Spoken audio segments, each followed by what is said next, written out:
kita umat Islam diingatkan kepada satu peristiwa besar yang pernah terjadi dalam sejarah perkembangan Islam, yaitu peristiwa diturunkannya kitab suci Al-Quran, atau yang populer dengan peristiwa Nuzulul Quran. Setiap agama mempunyai kitab-kitab suci tentu. Orang Yahudi punya kitab Taurat. Orang Nasrani punya kitab Injil. Orang Hindu punya kitab Weda. Orang Buddha punya kitab Tripitaka. Pengikut Zoroaster, agama Majusi, punya kitab Zen Avesta. Dan kita umat Islam oleh Allah Subhanahu wa ta'ala diberikan Al-Quranul Karim. Mengapa kita yakini Quran sebagai kitab suci? Paling kurang karena 3 hal. Pertama, sampai dengan hari ini tidak seorang pun yang mampu membuat satu kitab seperti Al-Quran ini. Bahkan janganlah satu kitab, satu surah sekalipun, bahkan satu ayat sekalipun. Sebuah kitab dinamakan suci kalau dia bebas dari intervensi manusia. Kalau memang Al-Quran adalah buatan seorang yang bernama Muhammad, yang Muhammad mampu melakukannya, orang lain juga tentu akan mampu. Barangkali belum pernah ada yang mencoba. Sudah. Bahkan Al-Quran sendiri memberikan tantangan. Wa in kuntum fi raibim mimma nazzalna ala abdina fa'tu bi suratin min misli. Jikalau kamu ragu terhadap Al-Quran yang kami turunkan kepada hamba kami Muhammad, kalian anggap itu bikinan Muhammad saja, coba kau buat satu surah saja semacam Al-Quran ini. Tak mampu kamu sendiri, wada'u syuhada'akum, ajak teman-teman kamu secara bersama-sama, buat satu surah saja semacam Al-Quran ini. Pernah ada yang mencoba membuat satu surah dengan gaya bahasa surah Al-Fil. Al-Fil wa mal-fil wa ma adraka mal-fil lahu khurtumun tawil wa lahu zail. Gajah. Apakah gajah itu? Tahukah kamu apa itu gajah? Dia punya belalai dan dia punya ekor yang panjang. Kalimatnya sudah berbentuk syair, tapi isi jauh panggang dari api. Karena yang namanya gajah, tidak perlu turun surah seperti itu pun orang ngerti kalau gajah mesti punya belalai dan mesti punya ekor. Jadi isi jauh panggang dari api. Surah semacam Al-Fil tadi dibuat oleh Musailamah Al-Kadzab. Dan masyarakat Quraisy memang kaya sekali dengan penyair, dengan pujangga, dengan sastrawan. Sehingga tiap tahun di pasar namanya Ukaz dipertandingkan syair-syair yang hebat-hebat itu. Pemenangnya digantungkan syairnya di dinding Ka'bah. Sudah dicoba itu. Pada sisi lain kita melihat bahwa gaya bahasa hadis tidak sama dengan gaya bahasa Al-Quran. Kalau memang Al-Quran bikinan Nabi Muhammad, tentu saja bahasa Al-Quran sama dengan bahasa hadis. Ternyata jauh sekali. Jadi Al-Quran isi dan redaksi langsung dari Allah Subhanahu wa ta'ala. Sedangkan hadis isi dari Allah, redaksi dari Nabi Muhammad sallallahu alaihi wasallam. Ini yang pertama. Yang kedua, kita yakini Quran sebagai kitab suci karena ajarannya sesuai dengan fitrah manusia. Secara logika bisa kita terima tentu. Allah pencipta manusia. Allah tahu benar batas kemampuan maksimal yang dimiliki oleh manusia. Karena itu kitab suci yang diturunkan untuk manusia tentu sesuai dengan fitrah manusia itu sendiri. Sama dengan pabrik mobil di Jepang bikin mobil namanya Toyota. Seiring dengan itu dia keluarkan buku panduan tentang mobil Toyota itu. Mobil ini namanya Toyota, kecepatan maksimal sekian ratus kilometer per jam, bahan bakarnya ini, kalau rusak memperbaikinya begini, onderdilnya ini.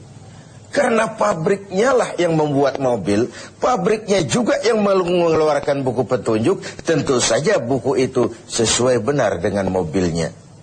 Lalu tidak mungkin juga kita punya mobil Toyota rusak, kita perbaiki dengan buku panduan yang dikeluarkan oleh pabrik mobil Fiat misalnya. Tentu saja tidak cocok. Begitulah manusia. Jikalau dia ingin baik, jikalau dia ingin mencapai sukses dunia dan akhirat nanti, dia harus menggunakan buku petunjuk yang diturunkan oleh yang bikin manusia. Perintah Al-Quran, ajarannya sesuai dengan fitrah. Apabila kemampuan melaksanakan sebuah perintah berkurang, maka tekanan perintah pun biasanya menurun. Mari kita ambil beberapa contoh. Satu hari seorang sahabat datang menghadap Rasulullah sallallahu alaihi wasallam. Lalu berkata, "Halaktu ya Rasulullah." Ya Rasul, celaka benar saya. "Ma ahlakaka?" Apa yang bikin kau celaka? "Waqa'tu ala imra'ati fi Ramadan." Sedang puasa Ramadan, saya tidak kuat ya Rasul. Saya bergaul dengan istri saya. Begitu? Iya, ya sudah. Bayar dendanya. Apa ya Rasul? Bebaskan budak. Saya tidak punya budak ya Rasul. Benar? Benar. Kau puasa 2 bulan berturut-turut. Arti 2 bulan berturut-turut itu sudah 50 hari batal, ulang lagi dari hari pertama. Itu mutawalliyat, berturut-turut. Tidak kuat ya Rasul. Tidak kuat. Tidak kuat saya, 1 bulan saja saya tidak kuat, apalagi 2 bulan. Benar kau tidak kuat? Tidak kuat. Ya sudah. Kau beri makan fakir miskin 1 orang 1 mud. Ya Rasul. Jangankan memberi makan 60 fakir miskin. Istri saya di rumah sehari masak, sehari tidak. Saya orang miskin ya Rasul. Lagian terlalu juga ini orang. Sudah miskin berani melanggar peraturan. Rasul senyum kemudian masuk ke dalam kamar. Keluar kembali membawa sekeranjang kecil kurma. Bung, kalau kau tidak punya apa-apa di rumahmu, bawa pulanglah kurma ini, sedekahkan kepada orang-orang miskin di kampungmu sebagai pembayar dendamu. Ya Rasul, apalagi? Di kampung saya itu yang paling miskin saya. Terlalu betul orang ini. Marahkah Rasul mendengar ini?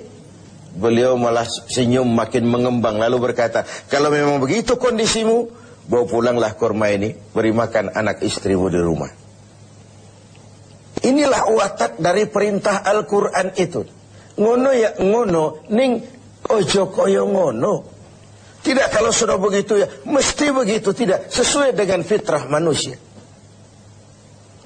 Di awal-awal turun perintah puasa, sebagian sahabat itu menyangka siang malam tidak boleh bergaul dengan istri.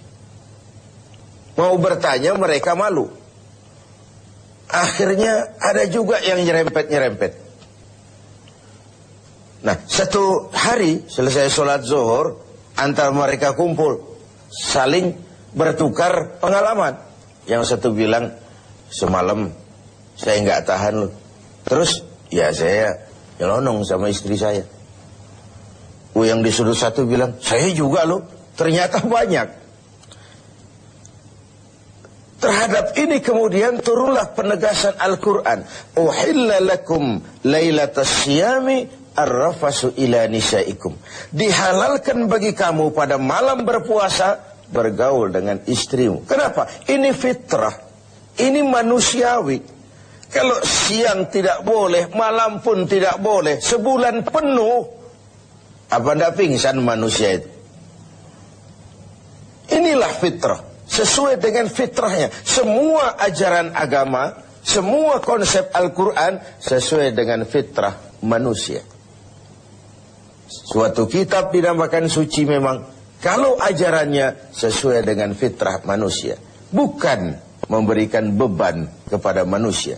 Makin kita renungi konsep Al-Quran, makin kita renungi perintah-perintah agama, makin sampai kita kepada keyakinan bahwa itu sebenarnya apa yang diperlukan oleh manusia. Kita perlu sholat, kita perlu puasa, kita perlu zakat, sedekah, kita perlu sholat tahajud di keheningan malam, perlu. Kalau agama sudah merupakan needs, kebutuhan, keperluan dalam hidup kita, maka tidak ada lagi beban dalam melaksanakannya. Selama ini kan kita masih pada tahapan, saya wajib sholat, saya wajib sedekah, saya wajib haji. Tapi kalau sudah saya perlu, dengan merenungi kenapa kita sujud, kenapa kita bersedekah, apa manfaat yang kita peroleh dari melaksanakan ibadah haji, kita akan sampai kepada ini adalah needs. Pada saat itu, pelaksanaan ajaran agama tidak lagi akan menjadi beban, tapi akan kita laksanakan dengan sepenuh hati, karena dalam kita sujud kepada Allah, disitulah tingkat keperluan hidup kita. Puasa, zakat, infak, sedekah, dan begitu seterusnya. Pemirsa TV 7 yang berbahagia. Yang ketiga, kita yakini Quran sebagai kitab suci karena isinya tidak saling bertentangan. Bagaimana mungkin sebuah kitab suci ajarannya saling kontroversi, isinya saling simpang, saling silang. Di satu ayat diajarkan Tuhan Esa, di lain ayat diajarkan Tuhan tiga. Bagaimana kitab suci bisa saling silang seperti ini? Sebuah kitab dinamakan suci kalau isinya tidak saling bertentangan. 6.666 ayat, 30 juz dan 114 surah, tidak satu pun yang saling silang, tidak satu pun yang saling bertentangan. Oleh karena itu, dengan memperingati turunnya Al-Quran, mari kita banyak membacanya. Dan membaca adalah pengantar untuk bisa mengerti dan memahami. Sedangkan mengerti dan memahami adalah pengantar untuk bisa mengamalkannya dengan sebaik-baiknya. Hanya jikalau kita membaca, kita mengerti. Hanya jikalau kita mengerti, kita bisa mengamalkannya dengan sebaik-baiknya.